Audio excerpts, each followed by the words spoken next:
Ассаляму алейкум, витаю, хайрлах шамлар. Мы продолжаем информационный вечер в эфире телеканала АТР. Следующие полчаса будем говорить с нашими гостями о самых актуальных новостях, которые появились в информационной повестке дня. В студии для вас работаю я, Гульсум Халилова, и рада представить уже гостей нашей студии. Андрей Павловский, народный депутат Украины 7-го созыва, а также Игорь Лапин, народный депутат Украины 8-го созыва. Витаю вас. Добрый вечер. Давайте начнем нашу беседу с такого сообщения.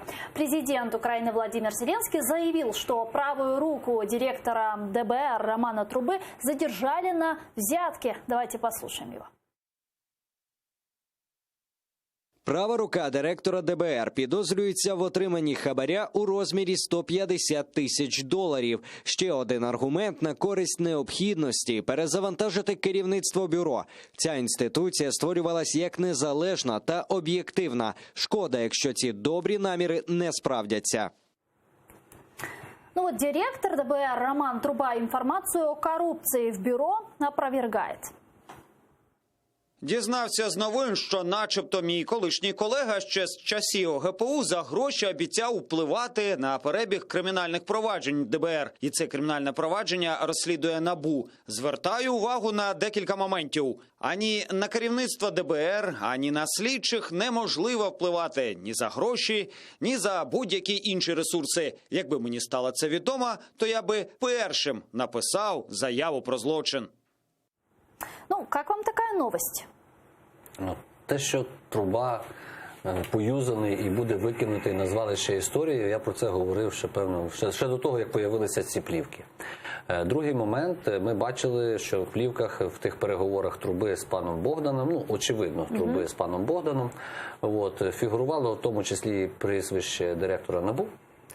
А отже, ми бачимо на сьогоднішній день, а плівки, звичайно, це прослуховуюче обладнання теж хтось поставив. Тобто на сьогоднішній день ми бачимо таку, знаєте, боротьбу спецслужб за лідерство в контексті управління державою і близості до Богдана. Но вы думаете, это давление на Романа Трубу или же все-таки факт коррупции он Ні, есть? це чистий факт корупції, торгівля справами, вона була завжди, особливо закритими справами. Я це можу сказати як адвокат, який пропрацював 17 років в кримінальних провадженнях, що це завжди така практика була, а Труба в нас теж не з космоса з'явився, він фаховий прокурорський робітник, який знає, як це робиться. Тобто, коли навіть якщо, ну, там, наскільки я зрозумів, стосувалося закритих вже справ, тобто їм відомо, що справа закрита, але потім можна це недорого продати клієнту, і, в принципі, це один із елементів.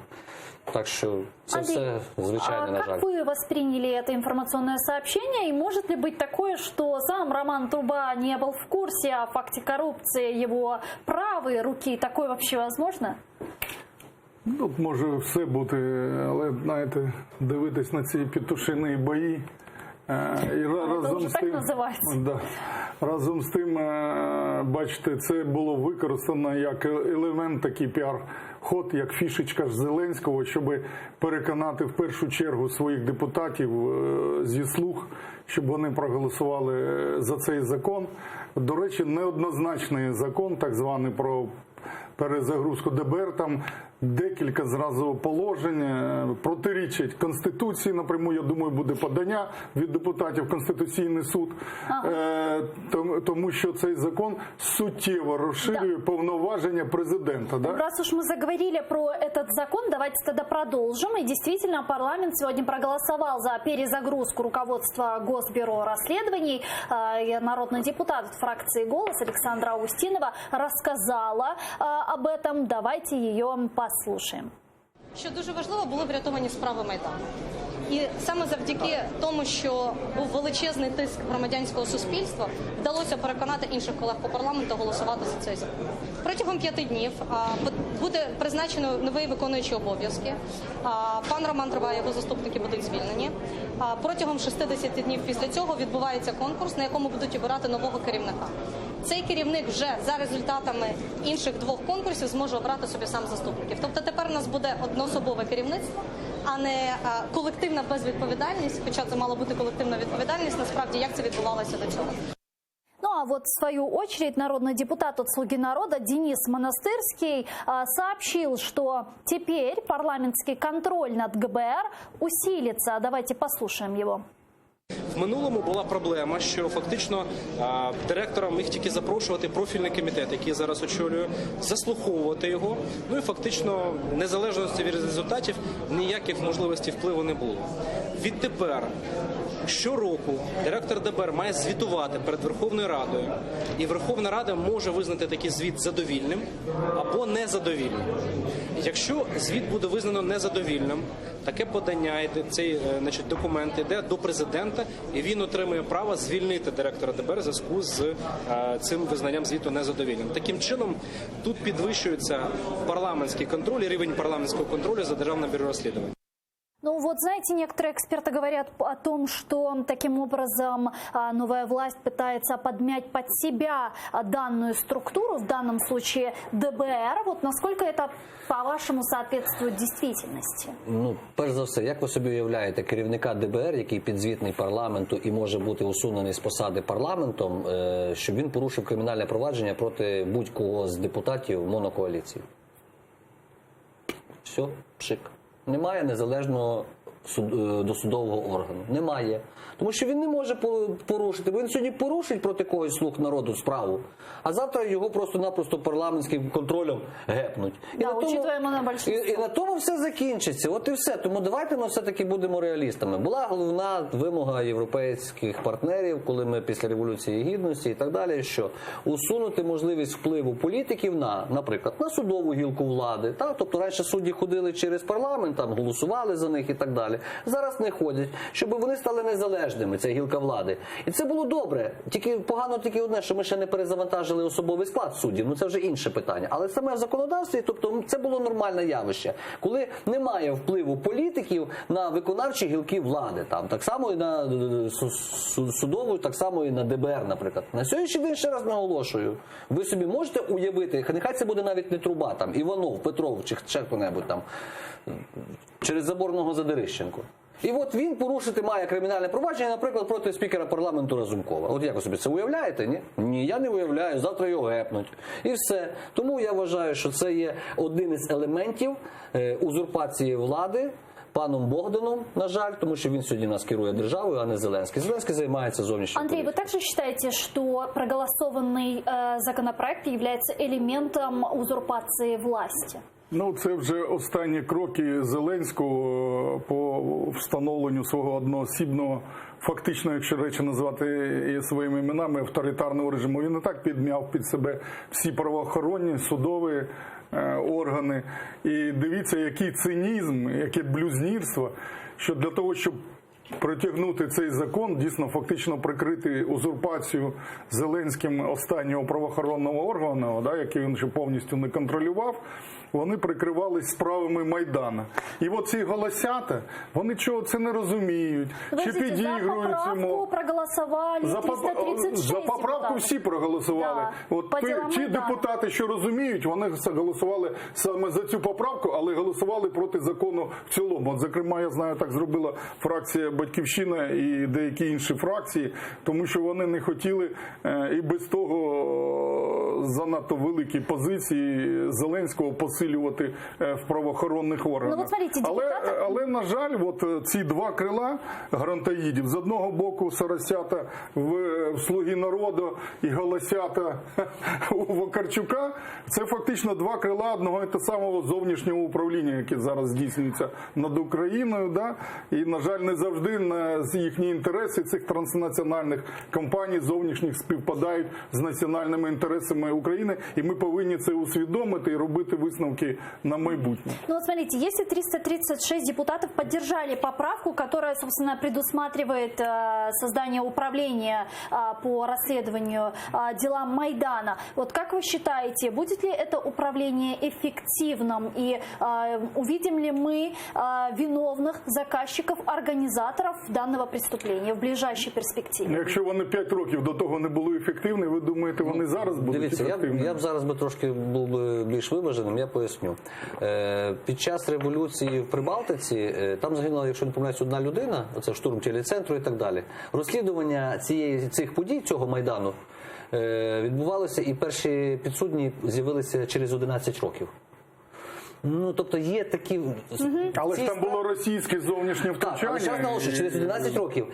Справа в тому, що кримінальне провадження по справам Майдану, я не пам'ятаю в цифрах, більше 20 тисяч томів. То ви уявляєте, це КАМАЗи, бумаги і так далі.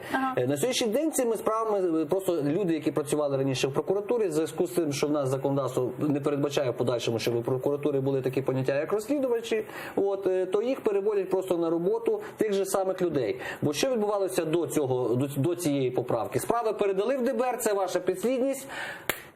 А далі що? І що зараз тих 20 тисяч томів, це скільки вони будуть вивчати ці справи? Тому було прийнято таке, скажімо так, це більш політично, чим юридично мотивоване рішення, оце створити такий відділ, в який перевести тих слідчих прокуратури, які займалися справами Майдану. Тобто так званий підрозділ Горбатюка. Ну я вже так грубо сказав, хоча Горбатюк там трошки інше питання. От і все. А давайте еще про несколько решений Верховной Рады Украины обсудим. А именно, завтра состоится парламентские слушания о продаже земли. И вот народный депутат от монобольшинства Александр Качура рассказал, какие инициативы предложат для рынка земли. Давайте послушаем.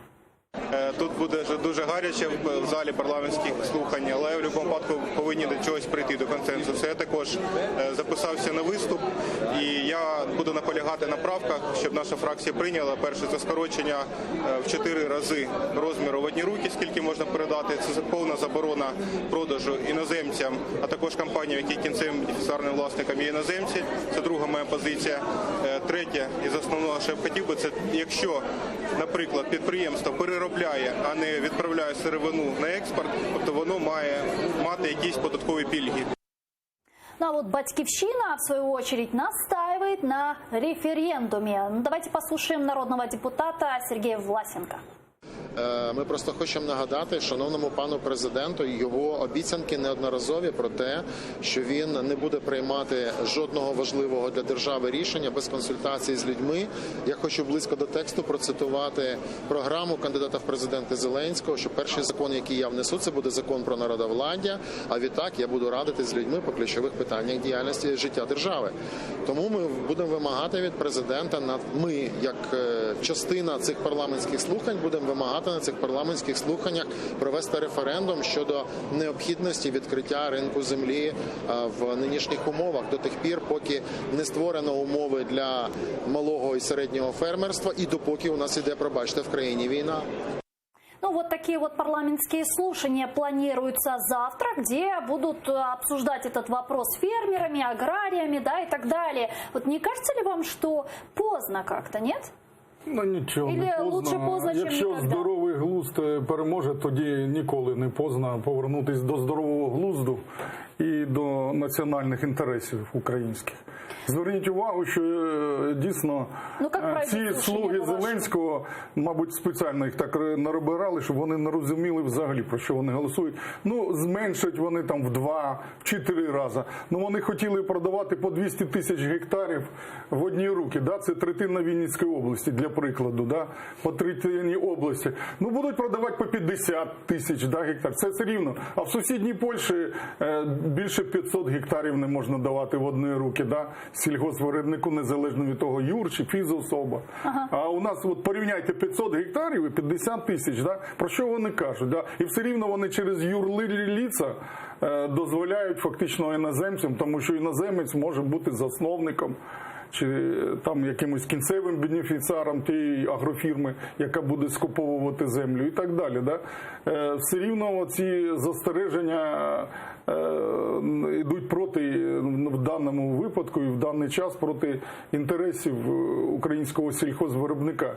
І дійсно, треба було б все-таки починати з того, щоб створити умови, щоб у нас збільшувалась кількість фермерів. Да? Может, завтра как раз-таки на слушание примут во внимание? Я сподіваюся, що Зеленський, його слуги дослухаються хоча б просто до здорового глузду. Да? Іначе наступні покоління, те, що вони зроблять з Україною, це межує, я не побоюсь цього сказати, це межує з національною зрадою, да? З державною зрадою. Наступні покоління цього не пробачать їм і проклянуть. Игорь, а вы как считаете, что будет, если фермеров, аграриев не удовлетворит принятый законопроект? Даже если он будет принят, то насколько существенно изменится его содержание? Говорят, там больше 300 тысяч поправок. 3000 поправок. Скільки б вони поправок не внесли, я вам скажу ще раз, нічого парламентарі, слуги народу в парламенті не вирішують. В парламенті вирішує тільки той, хто розбирається. Розбирається в них пару чоловік. От і все. І вони не в парламенті сидять, а сидять на Банковій. Це перше. Другий момент. З приводу заявлених тез, які говорить Батьківщина, там референдум і так далі. Да. Ну, Зеленський обманув. На сьогоднішній день от, у нього відбувається там Чорна п'ятниця, знаєте, знижки 25% від рейтингу чи 23% від рейтингу. А от у нього сьогодні знижка, тобто це 23% тих людей, які вже знають, що він їх надурив. Це не те, що вони хороші чи погані, ці люди вже розібралися. Так само розберуться і інші. З приводу землі. Все дуже просто і все дуже коротко. Корпорація, яка купує землю, буде обробляти її, наприклад, там це буде сільгоспвиробництво. Але це не буде не тваринництво, це не буде фермерство, це не буде. Тобто в нас зникнуть села. Україна не промислова держава, а аграрна держава. І вбивати в аграрній державі фермерство і села – це найбільший злочин, тому що ми на сьогоднішній день отримуємо рослинництво, похоронимо фермерство і тваринництво, і на тому буде крапка в селі. І сіл не буде. Тому що транснаціональна корпорація купила 50 тисяч гектарів, запустила того комбайна і пішов той комбайн. А де селяни? Ті, що там живуть? Не потрібні. А люди на що? Комбайн валить собі і валить. А люди де? Так от, в нас будуть просто зникати села з мапи держави Україна. От і все. А те, що вони це зроблять, ну а де ж гроші брати? Ну ви ж розумієте, що на сьогоднішній день прийшли голодні, хочуть їсти. Плюс Коломойського є свої амбіції. Плюс, не будемо зараз переходити вже до інших тем, але тим не менше. Тому в аграрній державі нищити сільське господарство, тобто нищити фермерство і сільське населення за рахунок продажу землі, це є державна зрада. Колись за це посадять. Вірю, надіюсь і думаю, що це буде швидко. А что касается референдума, что вы думаете, такое дивіться, реально? тут теж іде підміна понять. Знову Зеленський хоче просто надурити українців. Чому? Тому що питання в тому, що всі соцопитування показують, що більше 75% людей категорично проти продажу землі. Не тільки іноземцям, а взагалі проти продажу. І треба було, якщо по-чесному, ставити на питання таке, чи згодні українці продавати свою рідну землю, а не продавати її іноземцям чи так далі. Да? А взагалі вони згодні, в принципі, на розпродаж української землі, чи ні? І вже після цього вибирати модель ринку, як вона там в різних країнах і так далі. От з цього треба з самого початку починати. Земля, знаєте, це на сьогоднішній день. 10 секунд, Земля це як курка. Можна зарізати курку і продати і отримати одноразово, а можна десятиліттями, століттями Якщо з головою підходити. продавати яйця і отримувати набагато більше грошей. Ну, я вже так грубо кажу. Ну, от на сьогоднішній день вони хочуть зарізати курку, яка несе яйця. І от ви казали, нема грошей. А вони, пам'ятаєш, обіцяли аудит держави. Проведіть аудит, подивіться, скільки у нас реальної економіки в тіні. Зробіть кроки, щоб економіка виходила з тіні. Це дасть вам десятки мільярдів гривень. У нас щороку, за даними офіційними Національного банку, 10-11 мільярдів доларів виводиться, ховається в офшорах. Це 250-300 мільярдів гривень. Закройте ці чорні офшорні дири, і ви будете додатково в бюджет мати 200 мільярдів доларів. Але це не робиться, тому що самі урядовці, міністри, їхні хазяїва, олігархи користуються цими офшорними схемами. Малий і середній бізнес не має змоги цим користуватися. Давайте перейдем к следующей не менее важной теме, потому что вот фракция «Европейская солидарность», «Голос» и «Батьківщина» выступили с трибуны парламента с общим заявлением. Каким, спросите вы? Давайте тогда послушаем. Заява щодо недопущення порушення національних інтересів України, усвідомлюючи ризики для безпеки і національних інтересів України, реалізації європейського і євроатлантичного вибору українського народу, які виходять з триваючої агресії Російської Федерації, заявляємо про необхідність дотримання під час переговорів у нормандському форматі принципових позицій, червоних ліній, порушення яких завдасть непоправної шкоди Україні. Отже, жодних компромісів щодо унітарної держави і ніякої федералізації. жодних компромісів щодо європейського та євроатлантичного курсу, жодних політичних дій, зокрема виборів, на тимчасово окупованих територіях Донбасу до виконання умов безпеки до окупації, зокрема виведення російських військ, роззброєння незаконно озброєних формувань, встановлення контролю над державним кордоном.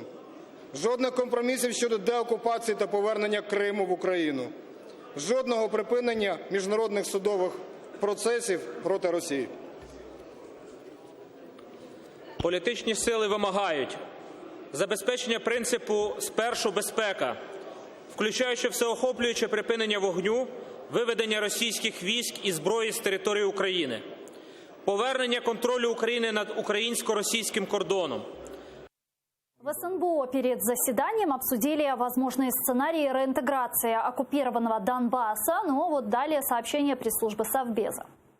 Рада національної безпеки і оборони України має напрацювати максимально широкий комплекс заходів щодо забезпечення національних інтересів держави в умовах високого рівня нестабільності і зовнішніх загроз. На цьому наголосив секретар Ради національної безпеки і оборони України Олексій Данілов під час координаційної наради в рамках підготовки до засідання РНБО України.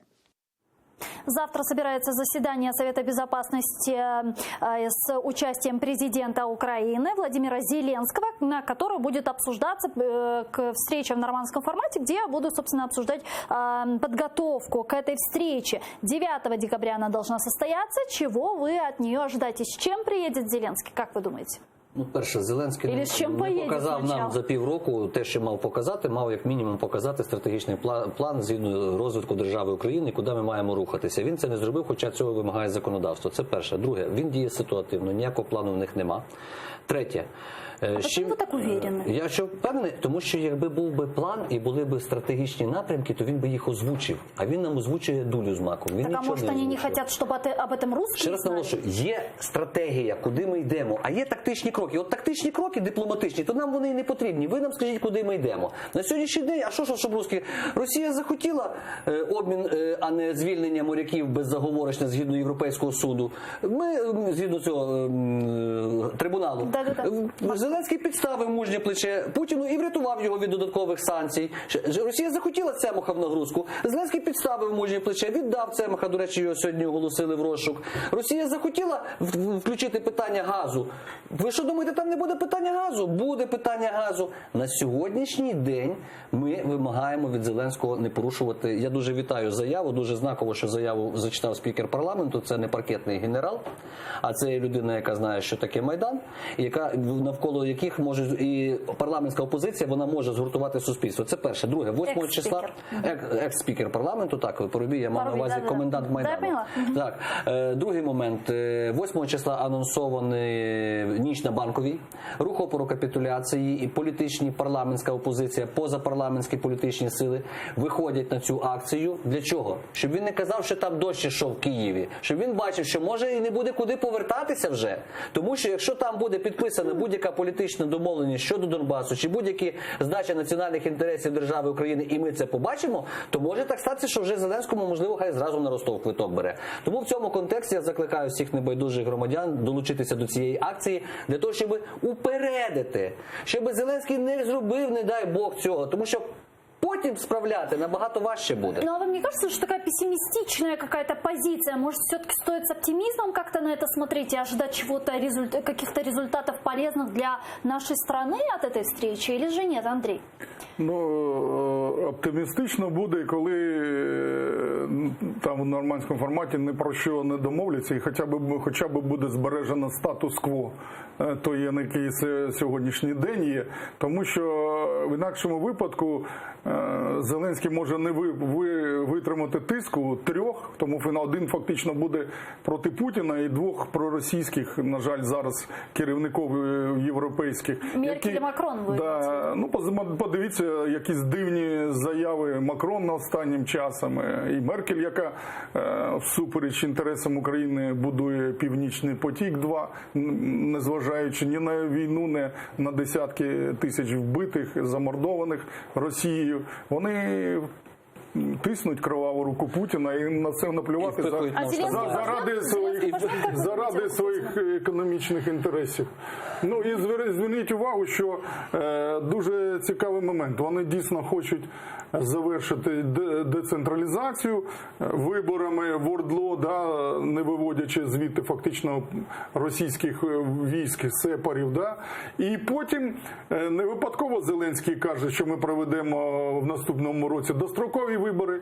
Я боюсь, що проведуть дострокові вибори вже з урахуванням нібито включених оцих окупованих територій. А ви на хвилиночку не забудьте, що Донецьк, Луганськ, це додатково буде плюс 3-4 тисячі голосів, які ми, українська влада і українська сторона, ніяк проконтролювати не може. Це буде рукою в Путіна мільйонів голосів. Це рукою Путіна буде вкинуто в скриню і не за Зеленського, а за те ж ОПЖ. А давайте послушаем народных депутатов Украины, их ожидания от встречи в нормандском формате. Именно народный депутат от «Слуги народа» Ирина Верещук поделилась своими ожиданиями. Давайте ее послушаем. Ви бачите, були дві діаметральні позиції. Президент Зеленський говорив, що може почати говорити про створення платформи, бо її ще не було створено по Криму. А ми почули заяву Пєскова, який виключив таке на саміті 9 грудня. Побачимо, як будуть поводити себе лідери. Ну а вот в европейской солидарности настаивают, поднимать тему Крыма необходимо. Слушаем народного депутата Алексея Гончаренко. Звичайно, що питання Криму піднімати на всіх майданчиках, які можливі. Ми розуміємо, що може Путін і не готовий до цієї розмови, але Україна має це робити. Якраз під газовою анестезією нам і ампутували Крим. Це дуже два пов'язаних питання насправді. Тому ми маємо безумовно піднімати питання Криму на всіх можливих майданчиках. Крым. Оккупированный Крым на встрече 4 лидеров в нормандском формате будет ли обсуждаться, как вы думаете, или просто Путин встанет и уйдет? Ні, Путін вже сказав, що питання Криму він не збирається обговорювати. На цьому він поставив крапку. А ви що, вважаєте, що КВН переграє ФСБ? Я вважаю, що КВН не переграє ФСБ. Не тільки ж КВН буде. А справа в тому, що, дивіться, і може бути навіть, що пан Зеленський, він просто побоїться піднімати це питання, щоб не дратувати Путіна. Є протокол зустрічі, є узгоджені питання, які вони обговорюють. То, що Зеленський вийде і скаже, що ми тут з Путіним ще сиділи тет-а-тет без журналістів, і я там питався про Крим, то він може розказувати цю локшину, вішати на вуха будь-кому, але не тим, які розуміються. Я думаю, що тет-а-тет вони будуть говорити лише про газ, тому що, ще раз наголошую, Путін не буде з КВНщиком обговорювати питання стратегічних інтересів Росії. Хто йому такий Зеленський, щоб з ним обговорювати те, що він вважає вже своїм? Вони Крим ввели вже в Конституцію Росії. Що, ви думаєте, що Путін поміняє свої плани і піддасться на обаяння Зеленського? Наскільки я знаю, він вроді би нормальної сексуальної орієнтації. Тому я не думаю, що буде підніматися питання Криму і що Зеленському вдасться його піднімати. Тим більше, ще раз наголошую. Навіть якщо він і спитався, а що там Крим? Получить ляпаса, то на тому все закінчиться. Вот і все. А как тогда быть? По Донбассу мы можем по-разному относиться к Минским соглашениям, да, но какие бы они ни были, они есть. А что тогда делать по Крыму? Есть какое-то решение? Какой-то формат, возможно? Просто не забувати про Крим, весь час нагадувати на всіх міжнародних, де тільки можливо, зустрічах про це казати і, до речі, нагадувати, що перші санкції і найбільш такі жорсткі були введені не за Донбас, а саме за Крим. Тобто Крим ніхто не збирається поки що нам повертати, тому продовжувати санкції і чекати нагоди, коли така, дай Боже, буде, щоб там будь-який спосіб потім повернути свою землю. Ігор, а 6 років дійсно? Дивіться, перш за все треба наполягати на тому, що санкції все-таки мають бути прив'язані до Криму, так як вони першочергово і прив'язані. Це головне.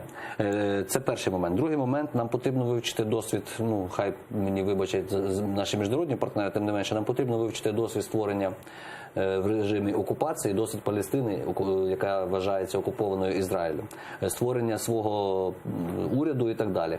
Україна в тому числі могла би піти трошки глибше в контексті свого законодавства, наскільки, я так думаю, що можливо це спрацює, вирішити питання в нашому національному законодавстві, питання прав корінних народів. Тобто і вже далі на міжнародних майданчиках качати питання, що тоді Росія в нас випадає з цієї обойми. Тому що Росія так само в свій час передала ту автономію, наприклад, в Україні, і ми нічого нового не просто прийняли, якби в своє лоно цю територію, але тим не менше не враховуючи права на законодавчому рівні. Я думаю, що такі кроки... Вопрос крымско-татарской автономии довольно тяжелый. Об этом вчера в эфире Прайм Муждабаев заявила заместитель министра иностранных дел Украины Олена Зеркаль. Давайте ее послушаем. Сложный вопрос, особенно в разрезе необходимости внесения изменений в Конституцию. Я так понимаю, что было уже очень много разговоров на эту тему. И действительно, коренные народы имеют право на автономию, особенно культурную автономию. Для Украины это тяжелый вопрос, исходя из сложившейся нынешней ситуации и настойчивых требований Российской Федерации о федерализации. Вот как-то так заявила заместитель министра иностранных дел. Как вы думаете, нынешняя власть готова к предоставлению крымским татарам крымско-татарской национальной территориальной автономии? Знаєте, це була, как коренному народу? Це була, на жаль, помилка Петра Олексійовича. Він міг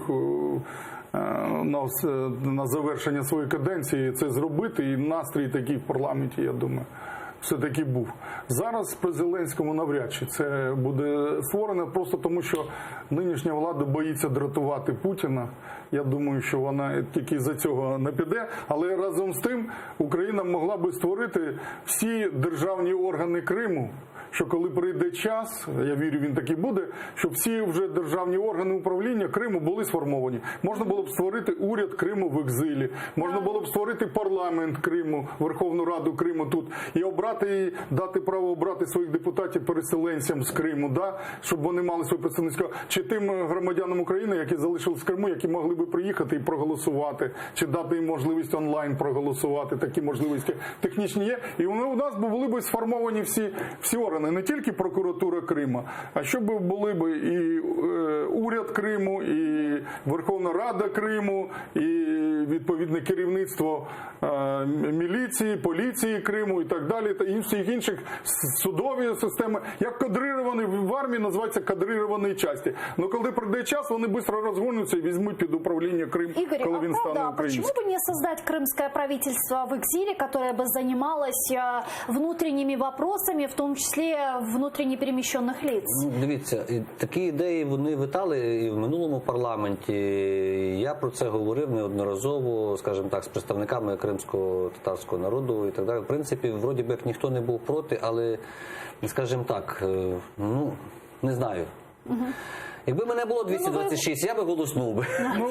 Не вистачило просто політичної волі. Навіть не так, не було таких, знаєте, категоричних напрацювань, якихось пропозицій, юридично вмотивованих законопроєктів, не було. Я не є великим фахівцем написання законопроєкту в цьому контексті, розумієте, да? Тобто я можу сказати своє політичне бачення.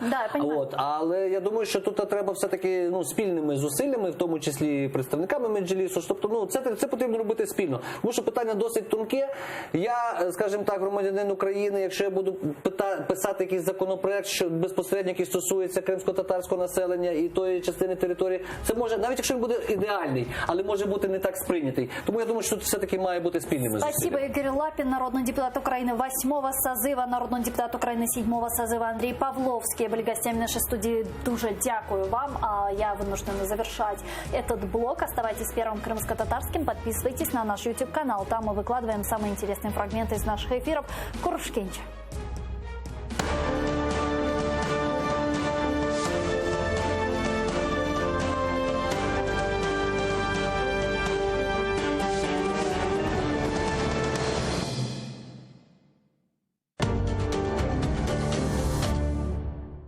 әрбір инсанның аятында айле айры бір қыздырыcı ышықтыр. Бүгін де ышық